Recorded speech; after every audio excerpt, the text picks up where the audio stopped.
আসসালামু আলাইকুম। শিরোনামে আমন্ত্রণ জানাচ্ছি আমি নাজনীন আহমেদ।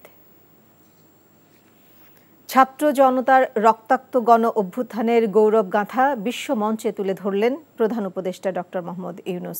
জাতিসংঘের ৭৯তম সাধারণ পরিষদের অধিবেশনের ভাষণে বাংলাদেশের অন্তর্বর্তী সরকারের প্রধান উপদেষ্টা ডক্টর মোহাম্মদ ইউনূস বিশ্ববাসীর সামনে তুলে ধরেন বাংলাদেশে জুলাই আগস্টের সংঘটিত ছাত্র জনতার বৈষম্য বিরোধী আন্দোলনের ফলে সৃষ্ট গণ অভ্যুত্থানে স্বৈরাচার শেখ হাসিনার সরকারের পতনের কথা। আন্দোলনে স্বৈরাচার শক্তির হাতে প্রায় ৮০০-এর বেশি নিরীহ জনগণ জীবন দিয়েছে জানিয়ে বাংলাদেশের এই অভ্যুত্থান আগামী দিনগুলোতে বিশ্বের বিভিন্ন প্রান্তের মানুষকে মুক্তি ও ন্যায় বিচারের পক্ষে নাড়াতে প্রেরণা যোগাবে বলে উল্লেখ করেন ডক্টর ইউনূস।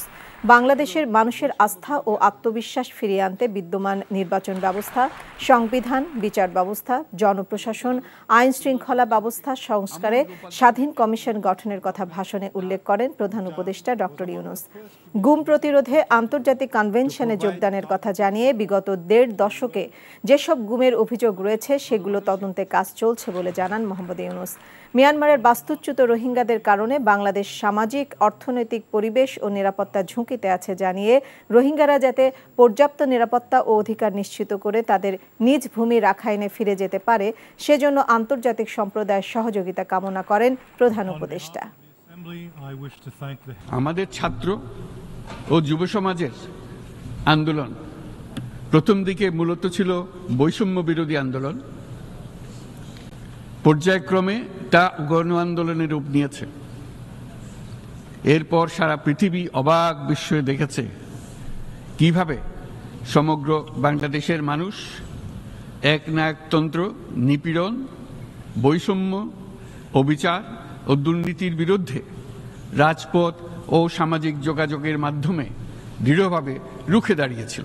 বাংলাদেশে গত ১.৫ দশকে যে সমস্ত গুমের অভিযোগ রয়েছে সেগুলো তদন্ত করার জন্য একটি তদন্ত কমিশন এই মুহূর্তে কর্মরত আছে। মানুষের আস্থা, আত্মবিশ্বাস ফিরিয়ে আনতে এবং নির্মম অতীত যেন আর ফিরে না আসে কোনোদিন, সেই জন্য আমরা কিছু সুনির্দিষ্ট খাতে সংস্কারকে অগ্রাধিকার দিয়েছি।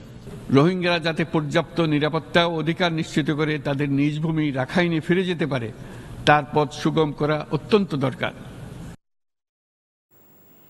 ২০০৯ সালের পর ঝিনাইদহে বিএনপির বড় সমাবেশ অনুষ্ঠিত হতে যাচ্ছে। বিকেল ৩টায় শহরের পায়রা চত্বরে এই সমাবেশের আয়োজন করেছে ঝিনাইদহ জেলা বিএনপি। অনুষ্ঠানে প্রধান অতিথি হিসেবে ভার্চুয়ালি যুক্ত হবেন বিএনপির ভারপ্রাপ্ত চেয়ারম্যান তারেক রহমান। ঝিনাইদহ জেলা বিএনপির সভাপতি অ্যাডভোকেট এম এ মজিদের সভাপতিত্বে কেন্দ্রীয় ও স্থানীয় নেতাকর্মীরা সমাবেশে বক্তব্য রাখবেন। তিনি জানান, সমাবেশ সফল করতে সব প্রস্তুতি সম্পন্ন করেছেন তারা। সমাবেশকে ঘিরে গোটা ঝিনাইদহ জেলা সহ দেশের দক্ষিণাঞ্চলের নেতাকর্মীদের মাঝে প্রাণ চাঞ্চল্য বিরাজ করছে। ২০০৯ সালের পর বিএনপি ঝিনাইদহে বড় কোনো সমাবেশ করতে পারেনি।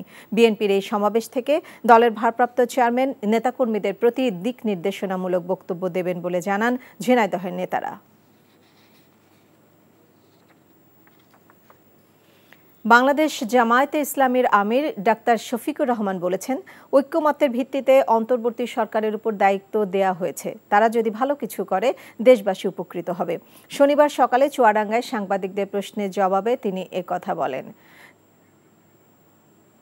জামায়াতের ভারত নীতি প্রসঙ্গে জানতে চাইলে আমির বলেন, ভারতের বিষয়ে তাদের আলাদা কোনো মন্তব্য নেই। ভারত ছাড়াও আরও যেসব প্রতিবেশী দেশ আছে সকলের সাথে মিলেমিশে কাজ করতে চান তারা। চুয়াডাঙ্গার একটি বেসরকারি হোটেলে আয়োজিত চুয়াডাঙ্গা ও মেহেরপুর জেলার দায়িত্বশীলদের সভায় প্রধান অতিথির বক্তব্য রাখেন আমির ডাক্তার শফিকুর রহমান।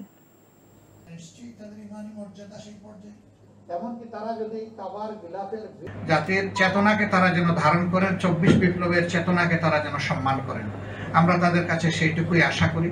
তো একটাই বক্তব্য যে আসুন আমরা একটা ঐক্যবদ্ধ সমাজ গড়ে তোলার চেষ্টা করি। কোনো বিভক্তি নয়, ঐক্যই হোক এই জাতির সৌন্দর্য এবং শক্তির প্রতীক। অক্টোবরে বিশ্বকাপ বাছাই পর্বের খেলায় চিলি ও পেরুর মুখোমুখি হবে ব্রাজিল। সেই দুই ম্যাচকে সামনে রেখে 23 সদস্যের দল ঘোষণা করেছে সেলেসাওরা। 23 সদস্যের দলে প্রথমবারের মতো ডাক পেয়েছেন লেফট ব্যাক ভেনিসিয়াস আবনার ও স্ট্রাইকার ইগোর জেসুস। এবারের বিশ্বকাপ বাছাই পর্বে এখন পর্যন্ত 8 ম্যাচ খেলে 4টিতেই হেরেছে ব্রাজিল। মাত্র 3 ম্যাচে জয় পেয়েছে দলটি। বিশ্বকাপ বাছাই পর্বে এত বাজে শুরু আর কখনোই করেনি ব্রাজিল। এমন পরিসংখ্যান মাথায় নিয়ে আগামী 11 অক্টোবর চিলির বিপক্ষে মাঠে নামবে 5 বারের বিশ্ব চ্যাম্পিয়নরা। এর ঠিক 5 দিন পর 16 তারিখে তাদের প্রতিপক্ষ পেরু। শিরোনাম এটুকুই। এই খবরের ভিডিও সহ আপডেট জানতে ভিজিট করুন এনটিভি অনলাইন www.ntvbd.com। এছাড়াও এনটিভি জনপ্রিয় সব অনুষ্ঠান ও খবরের আপডেট জানতে ভিজিট করুন আমাদের ইউটিউব ও ভেরিফাইড ফেসবুক পেজ। 12টায় মধ্যাহ্নের খবর দেখার আমন্ত্রণ রইল। সবাইকে ধন্যবাদ।